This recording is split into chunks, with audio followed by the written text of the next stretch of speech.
Hello students, how are you students. आपको इस channel पर ना केवल graduation and post graduation physics के टॉपिक्स की सबसे आसान एक्सप्लेनेशन देखने को मिलती है, बल्कि आपको साथ के साथ ये भी बताया जाता है कि आपको एग्जाम में क्या और कैसे लिख के आना है, ताकि आप सिर्फ एक वीडियो देख के ही अपने नोट्स बना सकें और एग्जाम्स में बहुत अच्छे मार्क्स ला सकें। इसी कैटेगरी में आगे बढ़ते हुए आज हम बात करेंगे मैथमेटिकल फिजिक्स के एक और इंपॉर्टेंट टॉपिक के बारे में, जिसका नाम है first shifting property of Laplace transform. तो स्टूडेंट, सबसे पहले हम पढ़ेंगे लाप्लास ट्रांसफॉर्म की फर्स्ट शिफ्टिंग प्रॉपर्टी की स्टेटमेंट और फिर हम उसे प्रूव करेंगे। तो जो लाप्लास ट्रांसफॉर्म की फर्स्ट शिफ्टिंग प्रॉपर्टी है वो हमें ये कहती है, according to first shifting property of Laplace transform if L of F T is equal to F S. First shifting property of Laplace transform में ये कहती है कि अगर किसी फंक्शन एफ टी का लाप्लास ट्रांसफॉर्म एफ एस है, then L of E की power A T F T जो है वो एफ एस माइनस ए के बराबर होगा। कहने का मतलब ये है कि अगर इस फंक्शन एफ टी को अगर आप ई की पावर ए टी से मल्टीप्लाई कर देते हैं तो ये जो लाप्लास ट्रांसफॉर्म एफ एस था वो एफ एस माइनस ए हो जाएगा। मींस ई की पावर में जो लिखा होगा एक्सपोनेंट में कोफिशिएंट ए, वो एस में से आपको माइनस करना होगा। तो इसे हम कैसे प्रूफ कर सकते हैं? इसे हम प्रूफ करेंगे by definition of Laplace transform से। Proof by definition of Laplace transform we have, जो लाप्लास ट्रांसफॉर्म की डेफिनेशन होती है वो हमें ये कहती है कि किसी फंक्शन एफ टी का जो लाप्लास ट्रांसफॉर्म होता है वो इस डेफिनेट इंटीग्रल के बराबर होता है, इंटीग्रेशन 0 टू इंफिनिटी ई की power minus S T F T D T. तो ये जो डेफिनेट इंटीग्रल होगा वो एक एस का फंक्शन होगा। इसको सॉल्व करके हमें एक एस का फंक्शन मिलेगा, तो इसे हम एफ एस से डिनोट करते हैं। ये हमारी फर्स्ट इक्वेशन होगी। बट हमें लाप्लास ट्रांसफॉर्म किसका फाइंड करना है? ई की power A T F T का फाइंड करना है। तो हम क्या करते हैं, इस एफ टी को और इस एफ टी को ई की power A T F T से रिप्लेस कर देते हैं। तो हमें क्या मिलेगा? Replace F T by E की power A T F T, we get L of E की power A T F T. इस एफ टी को हमने ई की power A T F T से रिप्लेस कर दिया, that will be equal to integration 0 to infinity E की power minus S T.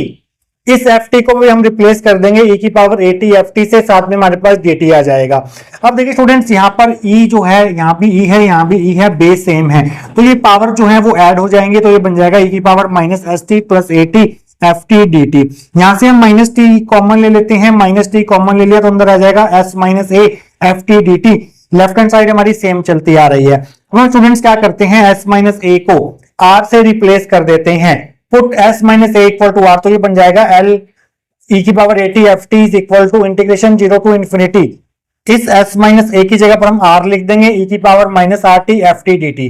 तो स्टूडेंट ध्यान से देखिए, ये डेफिनेट इंटीग्रल जो है वो हमने किसके बराबर लिया था? एफ एस के बराबर लिया था। यहाँ पर s था e की पावर में, अगर यहाँ पर e की पावर में r हुआ तो ये डेफिनेट इंटीग्रल जो है वो किसके बराबर होगा? एफ आर के बराबर होगा। सो एल ऑफ ई की power A T F T जो है वो एफ आर के बराबर हो जाएगा, बट आर किसके बराबर है? एस माइनस ए के बराबर है।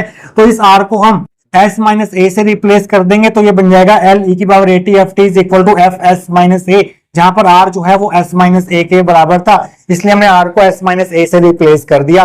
तो हमारी फर्स्ट शिफ्टिंग प्रॉपर्टी जो है वो प्रूव हो चुकी है, जो हमें ये कह रही थी कि अगर किसी ft फंक्शन का लाप्लास ट्रांसफॉर्म fs होगा तो इस ft फंक्शन को e की पावर at से अगर हम मल्टीप्लाई कर दें तो इस नए फंक्शन का जो कि है e की पावर at ft, उसका जो लाप्लास ट्रांसफॉर्म होगा वो सिंपली क्या होगा? fs माइनस ए होगा। तो ये न्यूमेरिकल प्रॉब्लम्स हम इसके ऊपर कैसे सॉल्व करते हैं? जो हमारे बेसिक एलिमेंट्री फंक्शंस होते हैं उनके लाप्लास ट्रांसफॉर्म हमें पता है।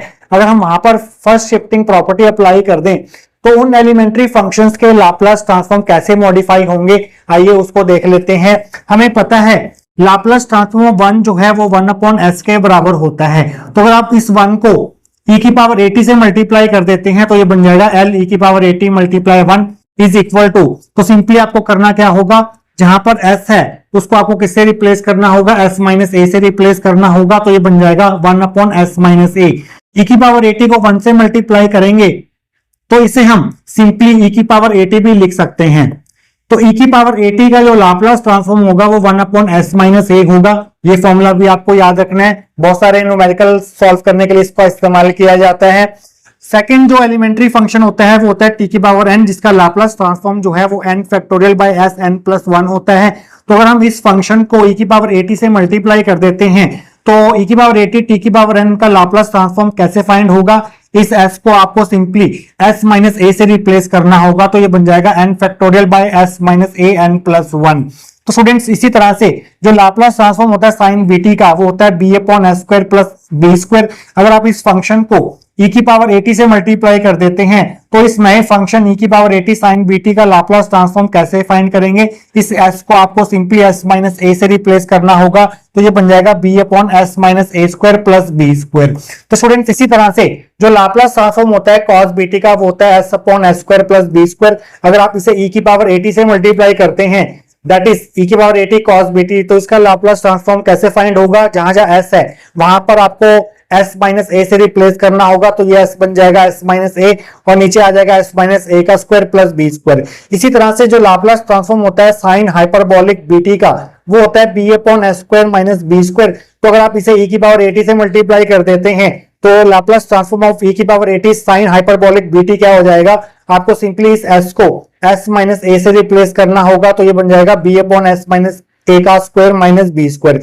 इसी तरह से जो लाप्लास ट्रांसफॉर्म होता है हमारे पास कॉस हाइपरबोलिक bt का, वो होता है s upon S square minus B square. अगर आप इस कॉस हाइपरबोलिक bt को e की पावर 80 से मल्टीप्लाई करते हैं तो जो हमारा नया फंक्शन होगा e की पावर 80 कॉस हाइपरबोलिक bt, उसका जो लाप्लास ट्रांसफॉर्म होगा वो कैसे फाइंड होगा? जहां जहां s है वहां पर आपको s माइनस ए से रिप्लेस करना होगा, तो ये s बन जाएगा s माइनस ए और ये s बन जाएगा s माइनस ए स्क्वायर माइनस बी स्क्वायर। तो स्टूडेंट्स ये जो आपको 6 नए फॉर्मूले मिले हैं, 1 2 3 4 5 और 6, इनको भी आपको याद रखना है। ये फॉर्मूला जो हैं वो हम डायरेक्ट लाप्लास ट्रांसफॉर्म से रिलेटेड प्रॉब्लम्स को सॉल्व करने के लिए यूज करते हैं। इस तरह से आप फर्स्ट शिफ्टिंग प्रॉपर्टी का यूज करते हैं। तो स्टूडेंट्स मिलेंगे किसी और important topic related to mathematical physics के साथ। Till then take care.